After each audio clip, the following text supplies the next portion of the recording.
Assalamualaikum warahmatullahi wabarakatuh. Salam sejahtera bagi kita semua. Shalom, Om Swastiastu, Namo Buddhaya, salam kebajikan. Hai rekan-rekan Lab Neuro Edu dan juga sahabat guru PAUD. Selamat datang di acara NET Neuro Edu Talk. Acara inspiratif yang selalu menghadirkan topik-topik menarik di setiap pekannya yang tentu saja bermanfaat dan menambah pengetahuan kita semua. Saya Kevi yang akan membersamai Anda dan dengan senang hati acara ini dipersembahkan oleh Yayasan Andara Tali Pantea yang bekerja sama dengan Universitas Pancasakti Bekasi dan juga didukung oleh Vigor, Transfigure Your Action, dan Perdosi Perhimpunan Dokter Spesialis Syaraf Indonesia. Rekan-rekan, Anda menyimak di channel YouTube Lab Neuro Edu. Udah subscribe kan? Oke, dan pastikan aktifkan lonceng notifikasinya. Rekan-rekan Lab Neuro Edu Universitas Pancasakti dan sahabat guru PAUD, anak usia dini dari berbagai latar belakang dan juga kondisi perlu mendapatkan pengalaman belajar. Inklusivitas dapat dilakukan oleh semua satuan pendidikan yang programnya dapat bersinergi dengan berbagai pihak. Mari kita saksikan Neuro Edu Talk dengan topik palliative care.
Rekan-rekan Lab Neuro Edu dan sahabat guru PAUD, palliative care merupakan layanan kesehatan yang terintegrasi dengan banyak pihak.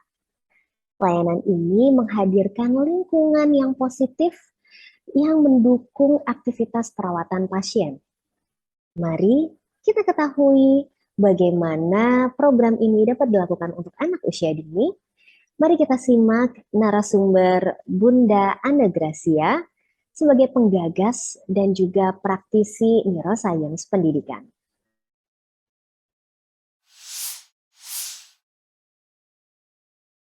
Warahmatullahi wabarakatuh. Sejahtera. Halo teman-teman Laboratorium Neuroscience Pendidikan.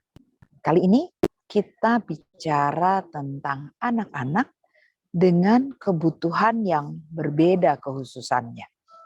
Biasanya kita mengenal anak-anak yang disebut dengan berkebutuhan khusus karena dia tidak bisa melihat, tidak bisa mendengar, atau ada gangguan pada geraknya, atau gangguan pada kemampuan meregulasi emosi.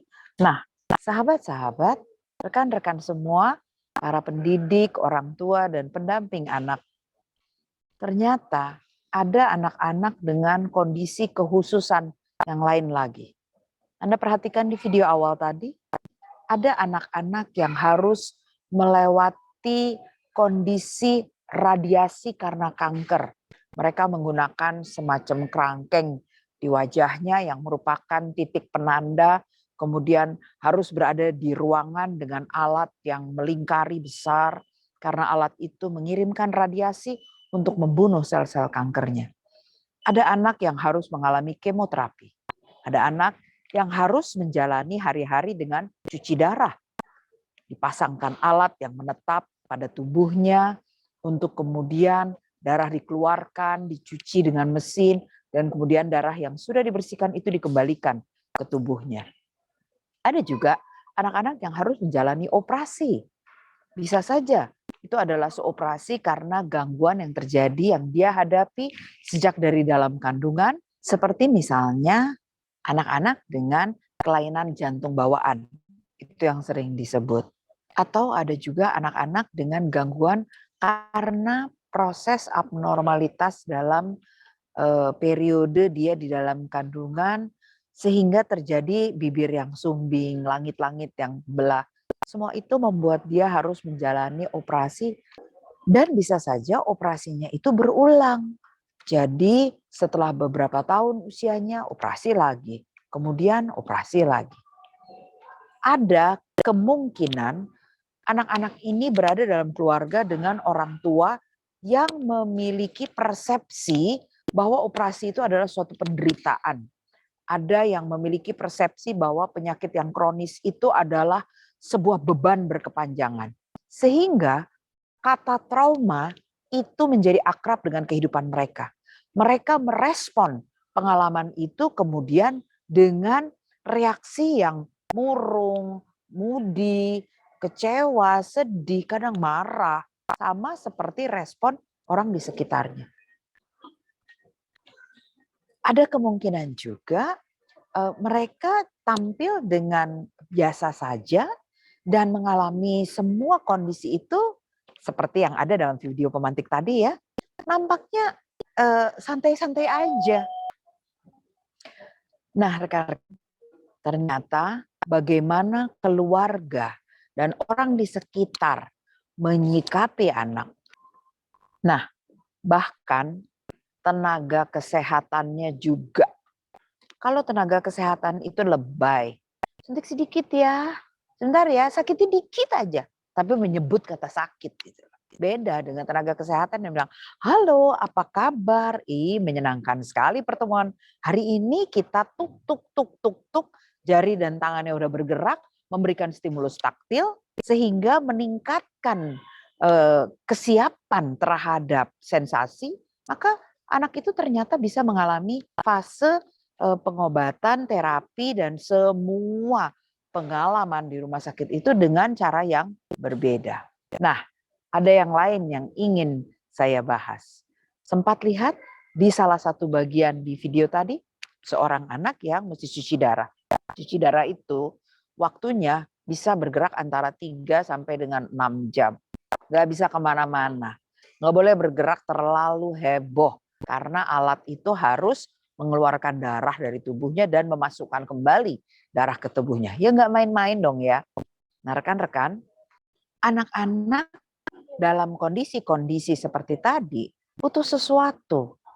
Bisa saja memang kita berikan permainan atau kita berikan pekerjaan seperti menggambar, ya.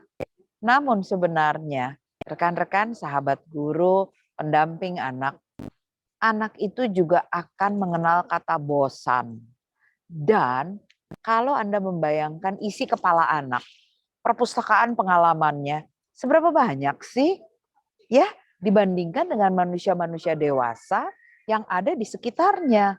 Jadi sebetulnya jika buat seorang anak diberikan pemantik, dia akan berkembang. Dan anak-anak yang bolak-balik harus ke rumah sakit, maka pemandangan yang dia lihat tidak lain tidak bukan hanya suasana gedung yang sama, manusia-manusia dengan kostum yang sejenis, perangkat yang sama lagi. Bagaimana dia bisa membayangkan adanya gunung, laut, jalan tol?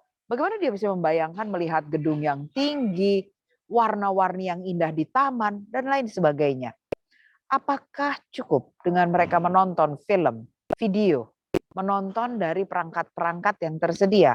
Rekan-rekan, mereka juga tetap membutuhkan stimulus taktilnya, stimulus olfaktori, penghidunya, visualnya, auditorinya untuk mendapat pengalaman. Oleh karena itu, sebetulnya kegiatan belajar yang diatur sebagai pengalaman bagi anak-anak dalam program treatment terapi jangka panjang adalah bagian dari pengobatan itu sendiri. Percaya teman-teman, anak-anak diberi kertas dengan gambar aneka buah, lalu menghitung. Ini buat anak-anak usia di bawah 6 tahun ya.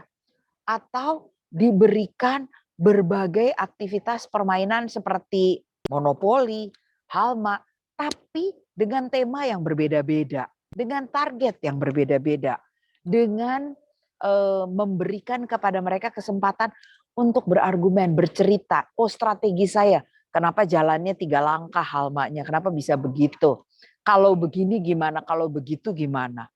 Itu akan membangun perhatian, atensi, dan dengan pilihan kata yang mungkin terdengar negatif, distraksi atau pengalihan fokus. Namun, pengalihan fokus itu justru merupakan kunci fungsi eksekutif pada anak yang harus dikembangkan untuk menuju ke manusia di tingkat usia selanjutnya. Bagi anak-anak dengan pengalaman sakit dan harus mengalihkan rasa nyeri, mengalihkan rasa mual, mengalihkan ketidaknyamanan di kepalanya pada aktivitas yang lebih menarik, jelas itu merupakan terapi. Jadi program berbentuk pembelajaran yang terstruktur, yang tertata dengan varian-varian yang menyesuaikan pada situasi di tempat anak-anak berada, di sarana kesehatan yang sangat terbatas, itu justru akan menjadi pengobatan dan kebahagiaan bagi mereka.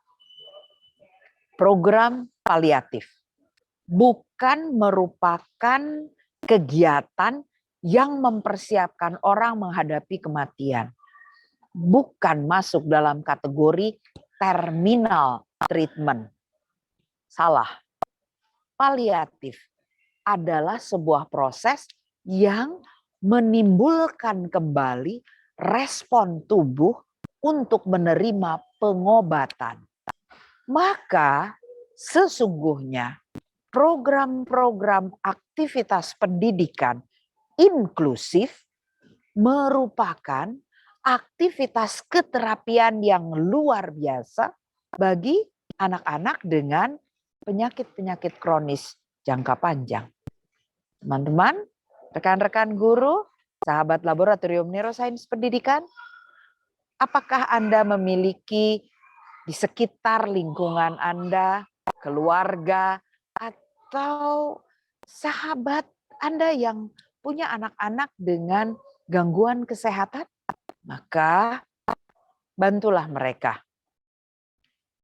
Upayakan supaya mereka bisa mengikuti tahap demi tahap pembelajaran yang membuat mereka merasa nyaman dan kemudian mereka akan bisa mendapatkan manfaat tambahan dari kegiatan yang sebetulnya tidak ditujukan secara khusus untuk akademik. Ingat, program yang diberikan dengan variasi yang merupakan kerjasama yang baik dengan tenaga kesehatan, izin membawa perlengkapan, barang yang bisa disterilkan, dan perlengkapan yang tidak mengotori sarana kesehatan, itu semua dapat dipertimbangkan untuk disusun menjadi bagian dari pengobatan setiap anak yang ada baik di rumah sakit maupun di rumah.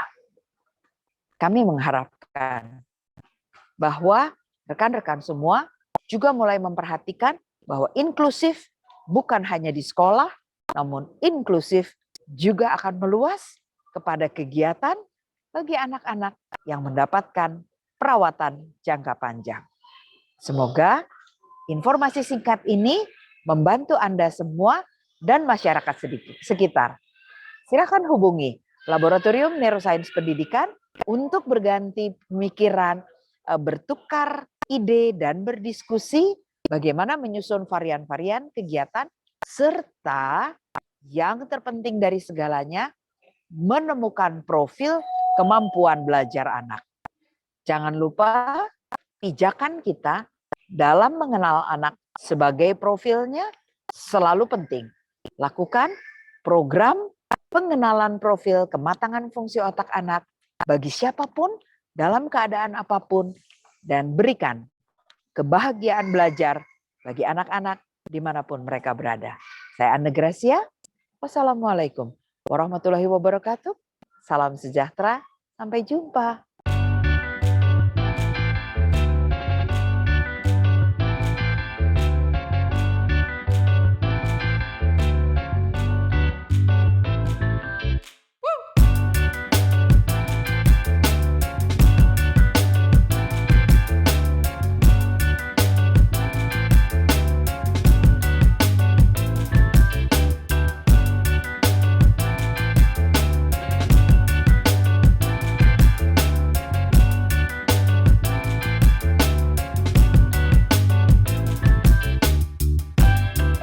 Rekan Lab Neuroedu Universitas Pancasakti.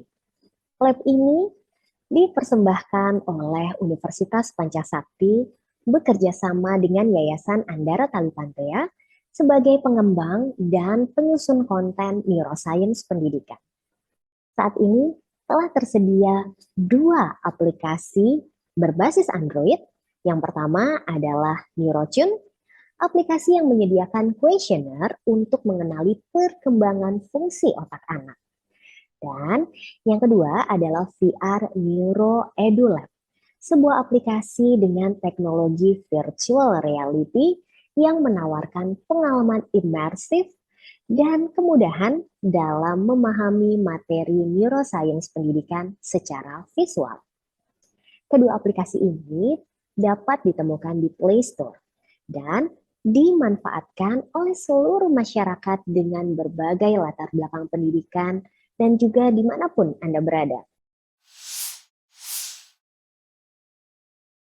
Rekan-rekan Lab Neuroedu Universitas Pancasakti, Laboratorium Neuroscience Pendidikan melibatkan para ahli dari berbagai bidang kesehatan, pendidikan, maupun terapis. Kami bersinergi untuk membangun generasi tangguh menuju Indonesia Emas.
Rekan-rekan, kita sekarang sudah berada di penghujung waktu dan senang sekali mendampingi Anda semua dalam acara Net Neuro Edu Talk.